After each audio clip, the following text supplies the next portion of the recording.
देखिए, ये class 12th mathematics R D Sharma exercise 8.2 का तीसरे का 9th पार्ट है।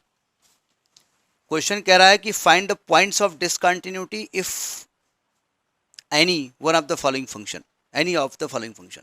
मतलब एक फंक्शन दिया है, इस पर पॉइंट ऑफ डिसकंटिन्यूटी निकालनी है, यानी कि आपको ये निकालना किस पॉइंट पर जो फलन है वो असतत है, अंश असतत है, मतलब कंटिन्यूस नहीं है। हमने बताया था कि जिस पॉइंट पर कर्व अपना रूटीन वो चेंज करता है नेचर, वहां पर चेक करते हैं। आप कहेंगे भाई देखो at x is equal to A की बात करेंगे तो अलग की बात, हम -3 पे बात करेंगे और 3 पे बात करेंगे। तो पहले at x is equal to -3 बात करने जा रहे हैं। तरीका आप जानते हैं, लेफ्ट हैंड लिमिट निकालेंगे। क्या तरीका होता है? Limit x tending to -3 minus f x, लिखने का तरीका आपको आता है f -3 minus h limit h tending to 0। अब जहां पर x है वहां पर -3 माइनस एच रखिए। कहाँ रखेंगे? जहां फंक्शन -3 से छोटा हो, या -3 छोटा है तो यहां रखो। तो आएगा limit h tending to 0 mod -3 minus h और प्लस का 3। तो इसकी वैल्यू निकालेंगे आप, h को रखेंगे 0 तो ये मॉड का -3 आएगा, यानी +3 और 3 और 3 6 आ गया, यानी लेफ्ट हैंड लिमिट की वैल्यू क्या आ गई? 6। ठीक है।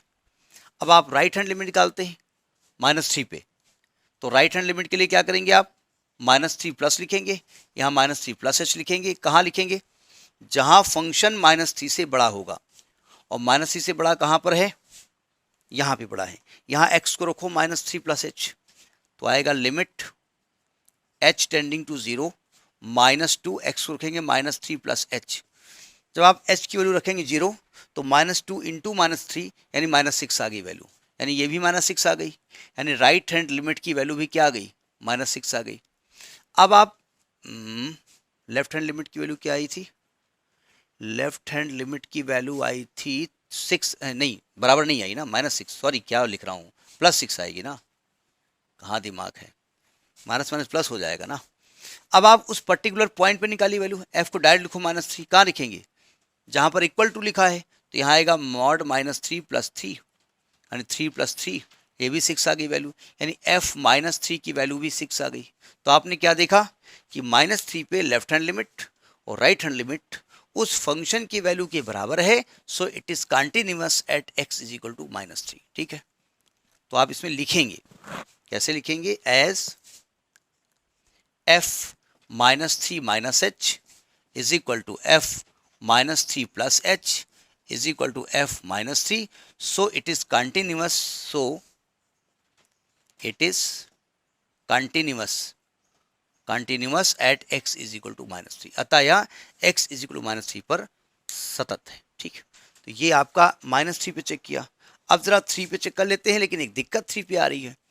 3 पे इक्वल टू लिखा ही नहीं है, तो नहीं लिखा तो लेफ्ट और राइट देख लेते हैं क्या होता है।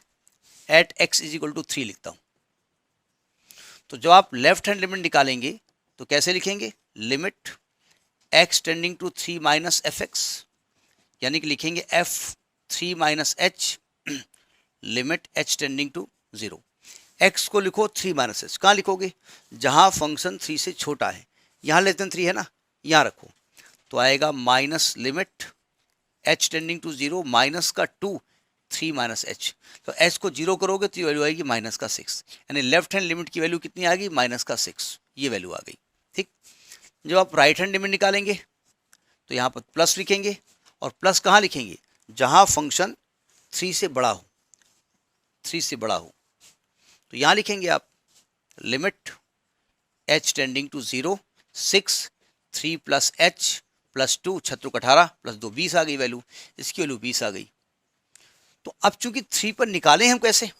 चूंकि 3 पर फंक्शन दिया ही नहीं है इक्वल टू 3 पे, लेकिन जरूरत भी नहीं है, तो आप लिखेंगे कि left hand limit is not equal to right hand limit, so it is not continuous at x is equal to 3। तो ये क्वेश्चन नंबर 3 का 9th पार्ट है। ओके, देखिए ये एनसीईआरटी एक्सरसाइज 5.1 का जो 12वां क्वेश्चन है, ये आर डी शर्मा की एक्सरसाइज 8.2 के 3rd क्वेश्चन का 10th पार्ट भी है। ठीक है, तो थर्ड क्वेश्चन का 10th पार्ट भी हो रहा है और ये एनसीईआरटी का 12वां भी हो रहा है। हम तब तक क्वेश्चन पढ़ते हैं, तब तक आप इसका पिक्चर देखिए, आपके मोबाइल पे आपके स्क्रीन पे फ्लैश हो रहा होगा। क्वेश्चन तो वही है कि निम्नलिखित f के सभी आसानतत्य बिंदुओं को ज्ञात कीजिए। Find the point at which the function is discontinuous, और एफ एक्स गिवन है x की power 10 minus 1 when x is less or equal to 1 and it is x square when x is greater than 1। क्या मतलब है? देखिए, ये function दिया है एफ एक्स बराबर एक्स पावर 10 माइनस 1। हमने आपको बताया, इसके पहले आपने वीडियो देखा होगा तभी यहाँ पहुँचे होंगे, कि आपको ये नहीं दिया गया है कि किस पॉइंट पे डिसकंटिन्यूटी चेक करनी है।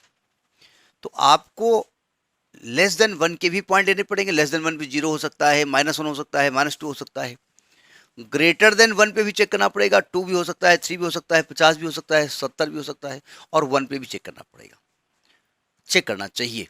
लेकिन जनरली होता क्या है कि भाई लेस देन 1 पे चाहे जो पॉइंट आप ले लीजिए, फंक्शन हमेशा एक्स पावर 10 माइनस 1 रहना है, और ये पॉलिनोमियल है, ये बहुपद है, एक्स की घात यहाँ पर नेचुरल नंबर है, ठीक है, प्राकृतिक संख्या है, धनात्मक है। तो आप x को कुछ भी रखोगे तो ये एफ एक्स बोले तो y मिलेगा आपको। अगर इसका ग्राफ खींचोगे तो ग्राफ कहीं भी ब्रेक होने वाला नहीं है, तो इट इज कंटिन्यूअस। लेकिन अब ये तो हमने बोल दिया, ये आपको लिखना पड़ेगा ना। तो यहाँ पर केस नंबर 1 लिखेंगे, लेट वो पॉइंट है a जो लेस देन 1 है। अब लेस देन 1 पे वो 0 भी हो सकता है, -1 -2 कुछ भी हो सकता है, पता नहीं। तो इस केस में एफ एक्स की वैल्यू क्या है, चेक कुछ नहीं करना आपको। एफ एक्स की वैल्यू है एक्स पावर 10 माइनस 1। तो आप कहेंगे देखो भैया, it is a polynomial, it is a polynomial of degree 10। ये डिग्री 10 का यानी 10 घात का बहुपद है, बहुपद है। और कोई भी पॉलिनोमियल हमेशा कंटिन्यूअस होता है।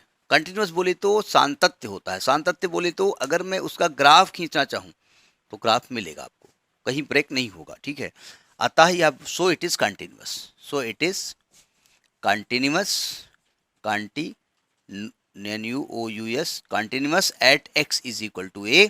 अतः यह x is equal to a पर सातत्य है। कंटिन्यूअस बोले तो सातत्य है या सतत है, समझ में आएगी बात, ठीक है। तो ये आपने a पॉइंट ले लिया, कौन सा, जब लेस देन 1 है। लेस देन 1 मतलब इसके नीचे कोई भी वैल्यू हो सकती है, ठीक है। करना चाहिए, कुछ टीचर नहीं बताते, वो कहते हैं ठीक है 1 पे ही कर लो, तो कर लो, अलग की बात है। मेरा मानना है तीनों पॉइंट होने चाहिए। दूसरा केस आप लेंगे कि when x A greater than 1 है, तो ग्रेटर देन 1 बोले तो 2 3 4 कुछ भी हो सकता है। उस केस में फंक्शन हमेशा क्या आ रहा है, हमेशा एक्स स्क्वायर आ रहा है। तो आप कहेंगे ये भी पॉलिनोमियल है, डिग्री 2 का है, ये 2 घात का बहुपद है, अतः ये भी कंटिन्यूअस होगा, ये भी सतत होगा। तो यहाँ चेक करने की जरूरत नहीं है, लेकिन स्टेटमेंट लिखना पड़ेगा कि कंटिन्यूअस है, ठीक है। अब 1 पे हम चेक कर लेते हैं। भाई 1 पे चूंकि हमारा जो फंक्शन है ना वो अपना नेचर चेंज कर रहा है, मतलब 1 के लेस पर ये फंक्शन है, ये ग्राफ बनेगा इस कर्व का, और ग्रेटर देन पे ये कर्व बनेगा, ठीक है। तो at x is equal to 1 check कर लेते हैं। तो पहले तो हम लेफ्ट हैंड लिमिट निकालेंगे, तरीका हम बता चुके हैं पहले से लिखने का। 1 पे निकालना है तो क्या लिखेंगे, limit x tending to 1 minus f x, यानी x को क्या लिखेंगे 1 माइनस h लिखेंगे, और h इज वेरी स्मॉल, तो लिमिट h टेंडिंग टू 0 करेंगे।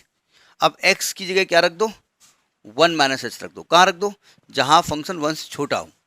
यहाँ लेस देन 1 है तो यहाँ रख दो, यहाँ पर तो आएगा limit h tending to 0, 1 minus h का पावर 10 माइनस 1।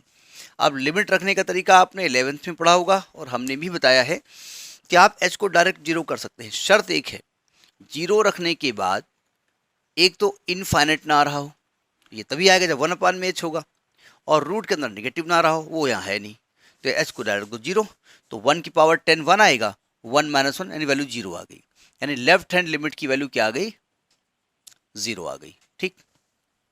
अब हम राइट हैंड पे आते, इसी में हम चेक कर रहे हैं, चेंज कर रहे हैं। अब राइट हैंड लिमिट निकालोगे तो 1 प्लस लिखेंगे। अब आप क्या लिखेंगे, x की जगह 1 प्लस एच लिखेंगे। कहाँ रखेंगे, जहाँ फंक्शन 1 से बड़ा होगा।